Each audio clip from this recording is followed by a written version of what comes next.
한스 퀸이라고 하는 아주 유명한 카톨릭 신학자가 최근에 돌아가셨습니다. 우리 시대의 위대한 영적 스승으로 교파를 초월해서 존경받는 그런 분이세요. 스위스에서 가장 아름답다는 도시 루제른에서 태어났습니다.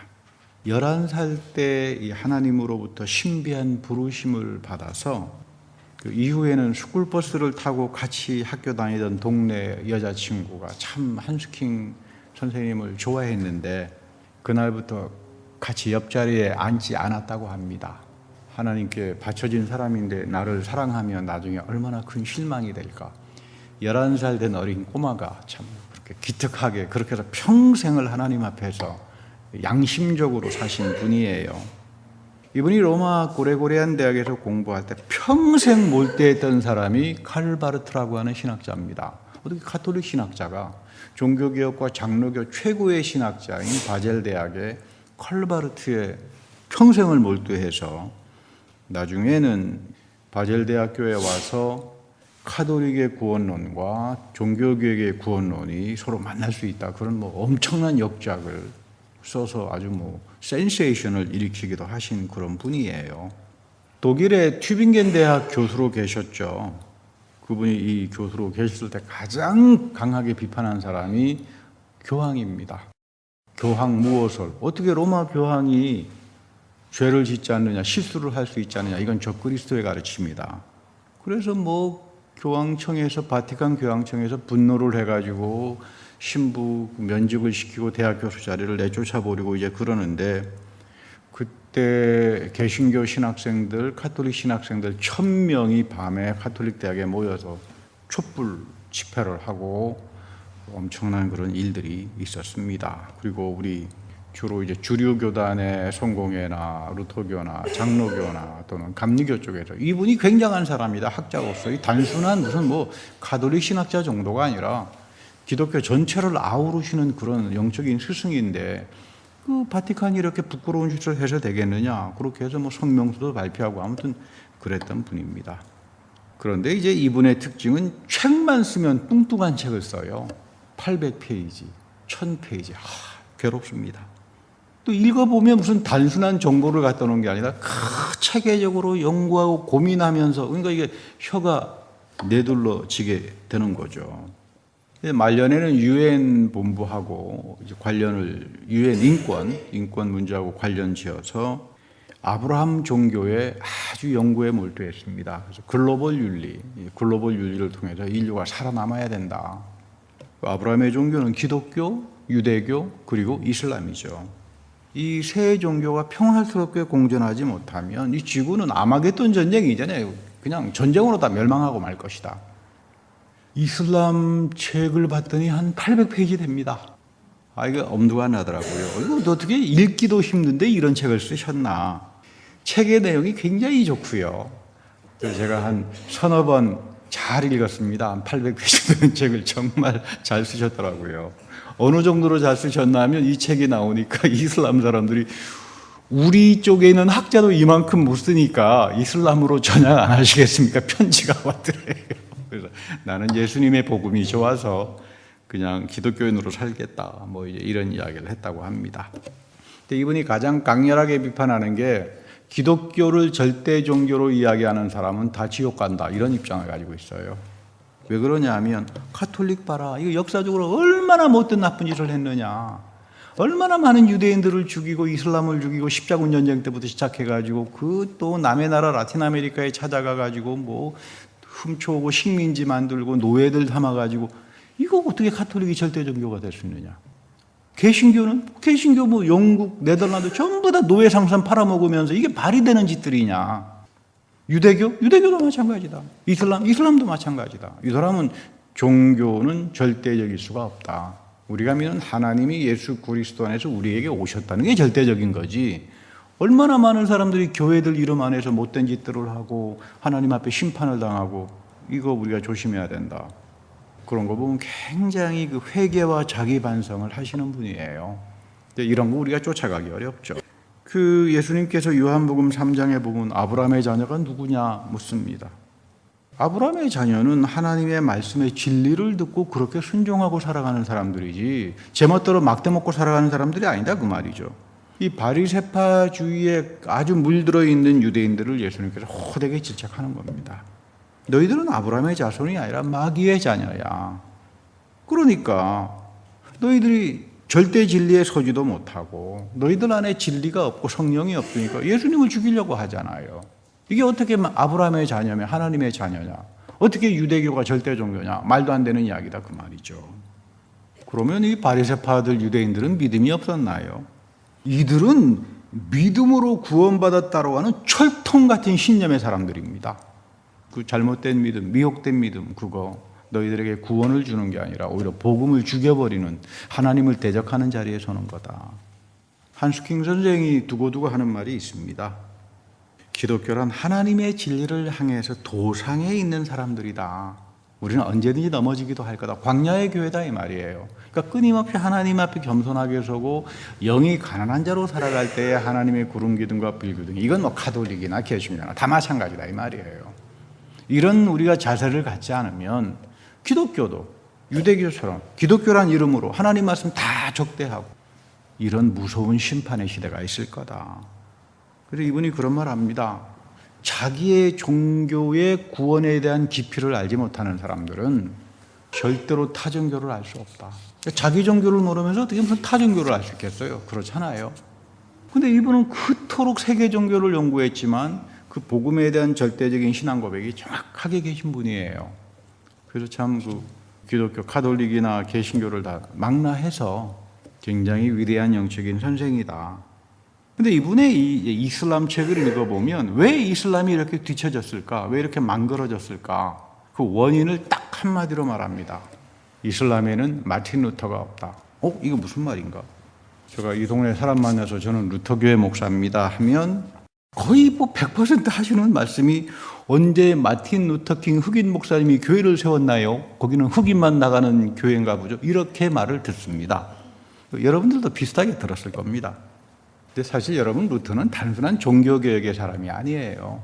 세계 역사와 문명을, 정치, 경제, 사회 모든 걸 다 뒤바꿔 놓으신 분인데 중요한 거는 개인과 인권, 인격을 발견한, 하나님은 예수 그리스도 안에서 인격적으로 우리에게 오신 분이다. 이거를 발견하신 분이에요.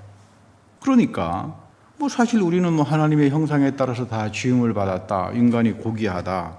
창세기에 나오는 말씀이지만 이 말씀의 참된 의미를 통해서 근대 사회의 문명을 열어주신 사람이 이 루터라는 사람입니다. 보통이 아니죠.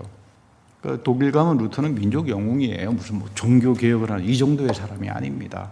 그 당시 보면 중세기 때는 그런 말 합니다. 당연히 하나님의 형상대로 지음을 받았는데 아담이 먼저 지어졌으니까 여성들은 당연히 순종해야지 남편에게. 이게 중세기 때 가르침이에요. 제가 신학교 다닐 때도 어느 유명한 목사님이 학교 채플에 와서 설교하시면서 그 여성들은 맨날 남편의 발 닦을 물을 갖다 줘야 구원을 받는 거다. 중세기 암흑 시대의 이야기를 지금도 하는 겁니다.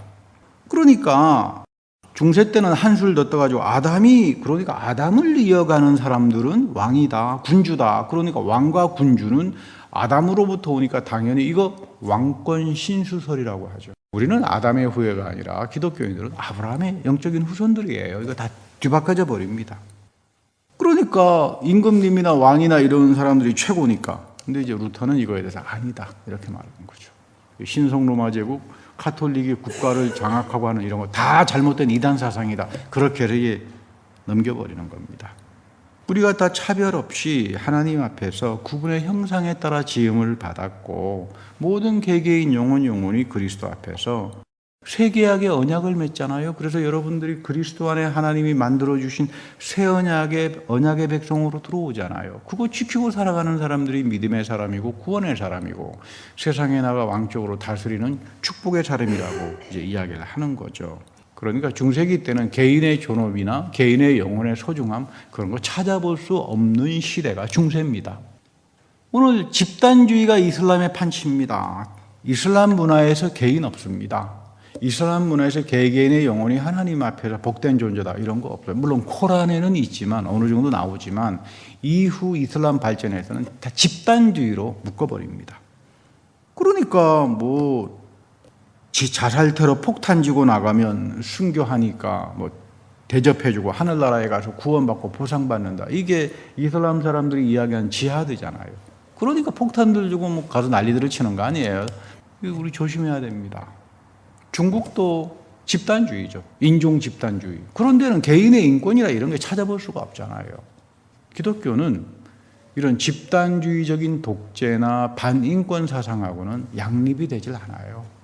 우리가 하나님 앞에서 항상 마음을 정결하게 해가지고 구원이라고 하는 건 두 가지로 나타나잖아요. 성령께서 나에게 오셔서 믿음을 항상 새롭게 창조해 주시고 내 속사람의 예수 생명이 살아나기 시작하면 여러분 그때부터 내가 구원의 확신이 오잖아요. 아, 내가 부활하겠구나. 부활은 내가 죽어서 부활하는 걸로 끝나는 것이 아니라 내가 이 생에 살면서 그리스도의 부활의 생명을 가지고 사는 사람이 되죠. 여러분 이것이 루터가 말한 믿음으로 구원 얻는다는 말이에요. 그러니까 그 내용을 잘 알아야 합니다. 우리가 사랑하는 사람 앞에 가면 뭐 한없이 작아진다고 하지 않나요? 사랑하는 사람 앞에 서면 작아져야죠. 가서 큰 소리 치고 뭐 사랑이란 이름으로 제멋대로 하고 지배하려고 그러고 여러분 이러면 이건 문제가 되는 거죠. 하나님 사랑하면서 하나님 말씀 앞에서 적어져야 되고 그 말씀대로 살려고 하는 것이 아니라 바리새파처럼 온갖 폭력과 말씀에 거슬리면서 우리는 아브라함의 자녀요. 여러분 이렇게 살면은 결국은 구원은 고사하고 하나님의 심판으로 끝난다 그 말이에요. 오늘 예수님께서 이거를 지금 이야기하는 겁니다. 우리 한스킹 선생이 유대교와 이슬람에 대한 거대한 책을 써놓고 내린 결론이 있어요. 유대교에는 엄청난 구약의 그 경전이 있는데 그 안에 담겨져 있는 하나님의 새 언약의 복음을 보지 못했다. 오히려 이후에 만들어진 탈무드를 가지고 뭐 완전 율법주의화 해버렸다. 이게 망그러지는 거다.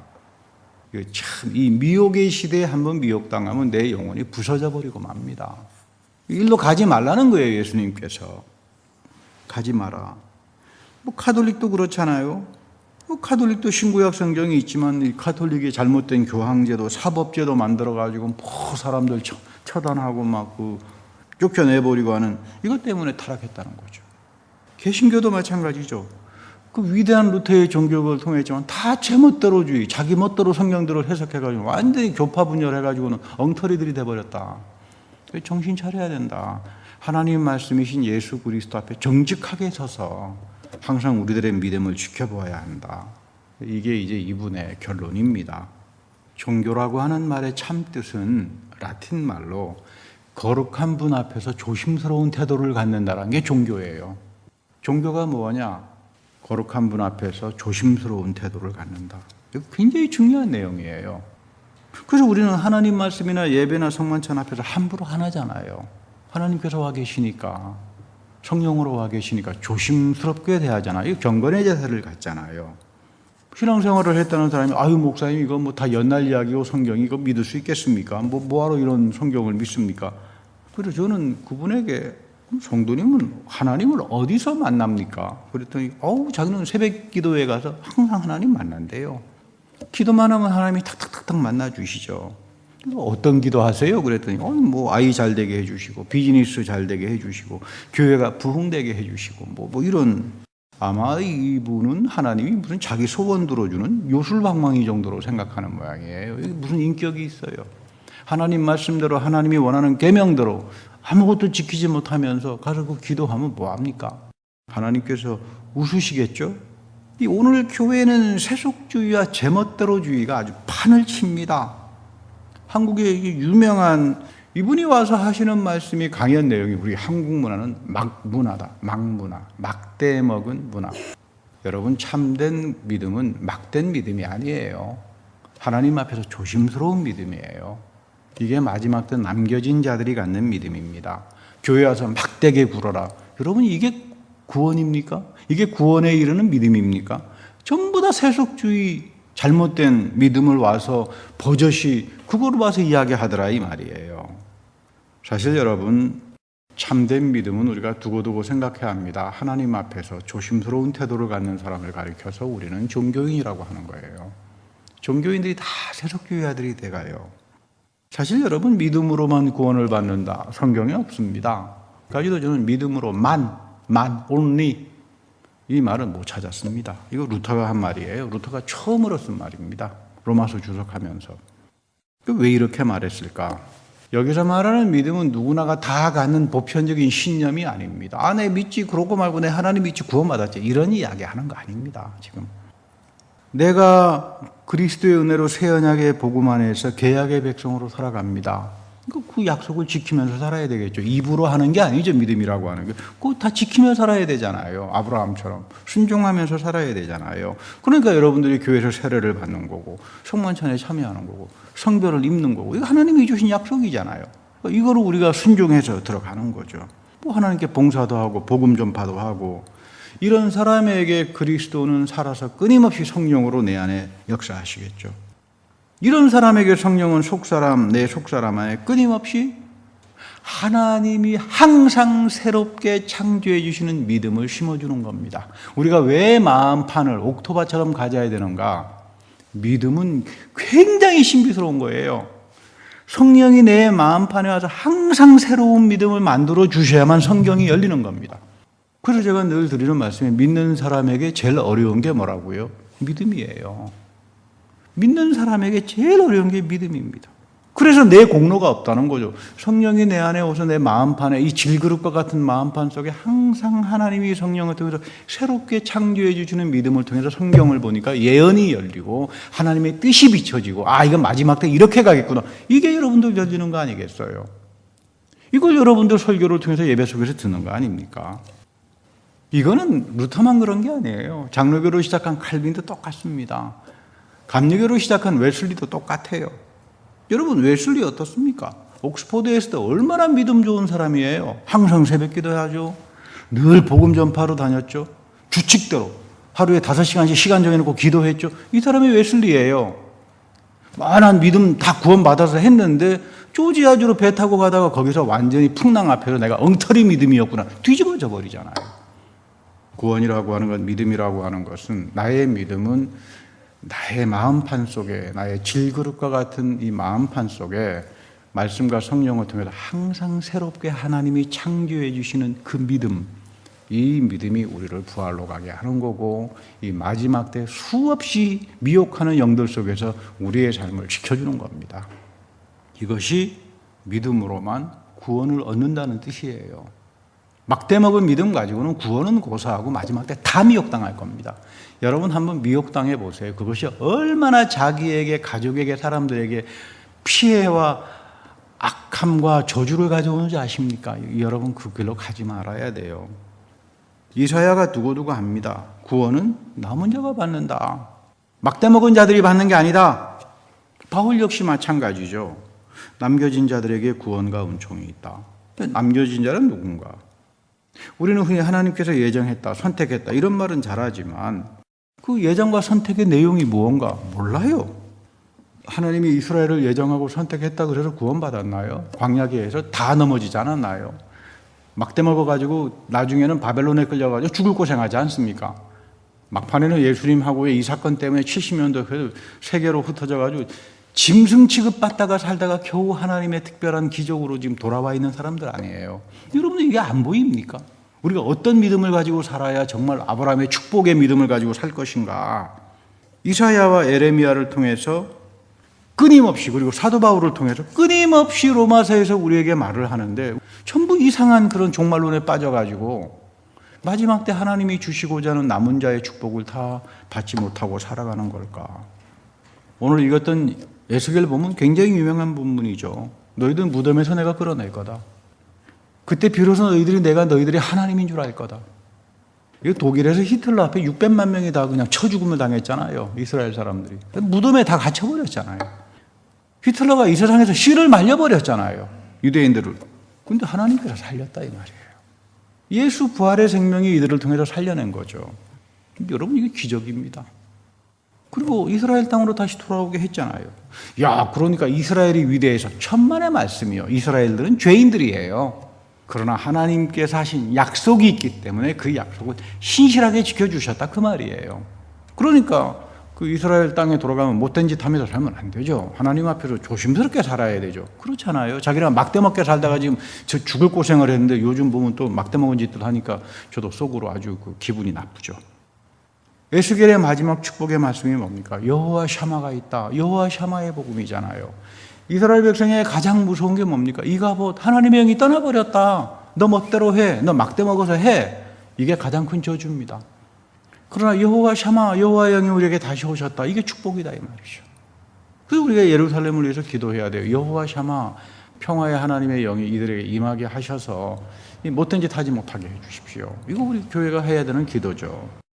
이것은 오늘 이스라엘뿐만 아니라 우리에게도 그대로 하시는 말씀입니다.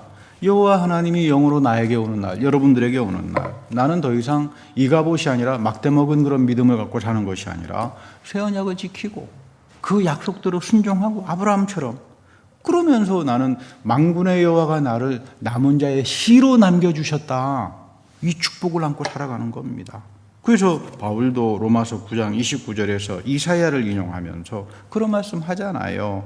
만군의 주님께서 우리에게 씨를 남겨주지 않았다면, 남은 자죠. 남은 씨를 남겨두지 않았다면 우리 역시 누구처럼 됐다? 소돔과 고모라처럼 됐다 이 말이에요. 여러분 마지막 때 미혹당하면 어떻게 된다고? 소돔과 고모라처럼 되는 거예요. 이 막대 먹으니까 이게 지금 영적 분별들이 안 되니까 자기가 무슨 짓을 하지 못하고 하는데 결국은 그 길은 무슨 길이라고요? 자기가 소돔과 고모라의 길을 가면서 느끼지를 못하는 거예요. 그러면서 믿음으로 구원 얻었대요. 이거 기가 막히지 않는가요? 바다의 모래처럼 많습니다. 유대인들이. 기독교인들도 마찬가지입니다. 근데 구원은 하나님이 그리스도 안에서 맺어주신 새 언약에 순종하고 그 말씀대로 살고 그 앞에서 나는 한없이 작아지고 그 예수 부활의 생명이 나에게 터져 나올 때에 우리에게 구원이 있는 거고 축복이 있는 거고 세상을 다스리는 형통함이 있는 겁니다. 그래서 여러분 남은 자들은 세상의 바알에게 가서 무릎 꿇지 않아요. 그 세속주의와 판을 치고 그러지 말아야 합니다. 우리 요한계시록 14장 14만 4천이 바로 이 사람들이에요. 많은 분들이 14만 4천의 내용을 이해를 못하니까 자기 멋대로 갖다 붙이는데 14만 4천은 남은 자들입니다. 이게 구약의 이사야와 예레미야로 쭉 내려오는 예언의 핵심적인 내용이에요. 누가 14만 4천입니까? 하나님의 어린 양과 함께 서 있는 사람들이잖아요. 그분이 가는 곳마다 그 하나님의 어린 양의 새 언약의 복음을 충실하게 지키면서 욕도 얻어먹을 것이고 박해를 당하지만 그 길만 가는 사람들이잖아요. 이 사람들이 남겨진 사람들이죠. 여기에 속하지 못하면 전부 다 소돔과 고모라의 길로 다 빠져버리고 말게 됩니다. 하나님의 어린 양이 뭡니까? 애굽에서 하나님께서 바로가 완약해서 고집을 부릴 때 애굽의 장자를 치면서 문설주에 피를 발라놓으라 그러잖아요. 근데 만약에 그때 뭐 유치하게 무슨 우리 집 문설주에 양의 피를 발라놓으라 그래가지고 난 그저 하나님 믿어 이랬으면 그 사람들 살아남았을까요? 세상 사람들이 볼 때는 유치하게 보이는지는 모르지만 하나님은 끊임없이 약속을 통해서 인격적으로 역사하시는 분이에요. 기복이나 주술하고는 다르다. 세상은 기복과 주술을 가지고 마술을 부리고 별짓을 다 하겠지만 하나님은 인격으로 옵니다. 약속으로 옵니다. 그 약속에 신실하면 사는 거예요. 아니 나 그런 거 귀찮아서 못하겠어요. 무슨 뭐 하나님의 어린 양의 피를 발라놓느냐. 오늘 우리도 그리스도의 보혈로 구원을 받지 않습니까? 그것이 오늘 성만차가 예배 속에서 끊임없이 우리에게 죄사함으로 이어지는 거 아닙니까? 그 유치하다. 그런 뭐 예배 뭐하러 드리느냐. 이러면 여러분 사단 나는 겁니다. 이런 길로 가지 말아야 합니다. 그 계시록 15장에 보면 모세와 하나님의 어린 양의 노래가 나오는데 이 노래의 내용이 기가 막히죠. 이거 새 언약의 복음의 노래예요. 왜? 예레미야 10장 7절에 나오는 말을 인용하는 겁니다. 요한계시록과 하나님의 어린 양의 그 새 노래 새 찬송이 보면 예레미야 인용이에요. 새 언약의 복음을 이해하는 사람들이 그 노래를 부릅니다.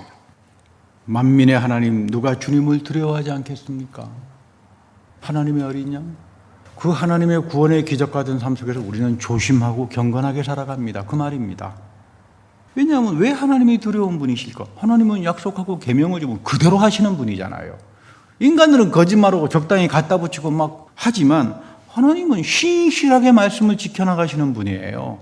그러니까 하나님이 두려우신 분이죠. 우리는 거짓말하고 우리는 적당히 갖다 붙이고 막대먹고 하지만 하나님은 그러신 분이 아닙니다. 이런 믿음을 갖는 사람은 14만 4천의 믿음이요, 남은 자들의 믿음이요, 믿음으로만 구원을 얻는다는 축복입니다. 그래서 항상 우리 예배가 하나님께 공경이 돼야 되고 하늘의 예배가 우리에게 임해져야 되고 더 이상 세상의 바알을 교회 안에 가지고 오지 말아야 합니다. 14만 4천이 부르는 이 쇠언약의 노래는 혼자서 집에서 부르는 거 아닙니다. 뭐 어떤 분은 보니까 어떤 만나니까 14만 4천 찬송가 자기가 새 찬송가를 부른다고 해서 저는 기대가 되죠. 그거 예레미야에 나오는 내용인데 보니까 예레미야 이야기는 한마디도 없더라고요. 그건 또 뭐예요? 14만 4천의 새 찬송은 그 내용을 알고 있어야 될 거 아니에요. 그 예레미야 10장에 나오는 말씀 아닙니까? 근데 막 이상하게 막 누가 작곡 작사 붙여가지고 자기는 이 노래를 집에서 부르니까 구원받았다. 그거는 소돔과 고모라로 가는 거예요. 여러분, 이렇게 막대지 말아야 합니다. 종교라고 하는 것은 여러분들처럼 하나님 앞에 조심하는 사람이에요. 이가보 천상이 아니라 여호와 샤마, 하나님의 성령이 나에게 오셔서 나를 깨끗하게 해주고 내 마음판에 하나님께서 끊임없이 새로운 믿음을 창조해 주시면 항상 성경 말씀이 새롭게 들어오게 됩니다. 그 신령한 세계가 열리게 되고, 아하, 오늘 이 마지막 때 이렇게 되는구나. 우리에게 우리가 걸어가야 될 길을 보여주는 겁니다. 이 길로 가는 사람들이 사는 거죠. 여길 떠나면 가는 길은 소돔과 고모라밖에 없다. 이거는 여러분 사도 바울의 이야기예요. 이사야의 이야기고요. 4절에 보면 이들은 여자들과 더불어 몸을 더럽힌 적이 없다. 정결을 지킨 사람들이다. 그래서 또 무슨 여성주의자들은 뭐 여성 비하를 하냐고 난리를 치는데 여기 그런 말이 아니잖아요. 여러분, 가정생활과 결혼이라고 하는 여러분들의 자녀들은 하나님이 주신 복 중의 복 아닙니까? 이게 여러분 하나님이 주신 복 아니에요? 자식이 잘 되면 늘 감사하고요. 안 되면 늘 염려가 돼서 기도하고요. 그렇잖아요. 이거 하나님이 주신 복이다 이 말이에요. 최초에. 그런데 여기서 지금 정절이라고 하는 말은 수총각을 이야기하는 게 아니라 하나님의 어린 양에게만 자기의 믿음의 인치심을 받고 쫓아가는 사람들, 이 사람들을 가리키는 거예요. 신앙의 인테그리티를 말합니다. 깨끗한 인테그리티를 가지고 세상에 누가 와서 홀리든 뭐 막대 먹은 교회, 뭐 교회가 무슨 문화를 이해해가지고 뭐 세속주의로 가야 돼, 뭐 별놈의 이야기를 하더라도 아니야. 나는 하나님의 약속과 그 정결함과 그 아브라함이 가지고 있었던 그 순종하는 믿음에 난 글로 갈 거야. 이 사람들이 다시 말하면 하나님의 어린 양을 쫓아가는 사람이죠. 이들에게는 거짓이 없습니다. 그래서 흠을 찾을 수가 없다. 아니, 무슨 도덕적 완벽주의를 말하는 거 아닙니다. 우리는 믿음 생활하면서 늘 넘어지고 늘 잘못하지 않습니까? 하나님이 예수 그리스도 안에서 우리의 믿음을 의롭게 여겨주시는 거예요. 이런 사람들에게. 나는 여전히 허물이 있고 있지만 하나님 앞에서 내가 하나님의 어린 양이 가는 곳마다 쫓아다니기로 순종하고 살아간다면 하나님이 나를 의로운 자로 여겨주시는 겁니다. 제가 잘나서가 아니라. 이것이 여러분 구원에 이르는 믿음이요, 하나님의 어린 양을 쫓아가는 14만 4천이 갖는 믿음입니다. 그러니까 우리가 흠이 없어지는 거죠. 내가 죄악 가운데 있지만 하나님께서 끊임없이 나를 용서하고 예배를 통해서 정결하게 만들어주시고 그렇게 나를 흠없는 자로 만들어서 마지막 때 세상에 나가서 다스리는 자로, 왕같은 제사장으로 살아가게 하잖아요. 이런 영적인 충만함들을 개개인 한 사람 한 사람들이 입어야 돼요. 나 하나가 하나님 앞에서 영적으로 충만해져야 된다. 이 마지막 때는 믿음 다 끝납니다. 우리가 소돔과 고모라 같은 믿음으로 가셔야 되겠나요? 하나님이 채워주시는 이 하나님의 어린 양을 쫓아서 그 정절을 지키고 마지막 때 하나님의 약속을 신실하게 지키며 살아가는 사람들에게 폭발적인 성령이 여러분들에게 임할 겁니다. 이런 축복을, 이런 위대한 영적 각성의 복음을 사모하며 살아가는 여러분들이 되기를 바랍니다. 다 같이 기도하겠습니다.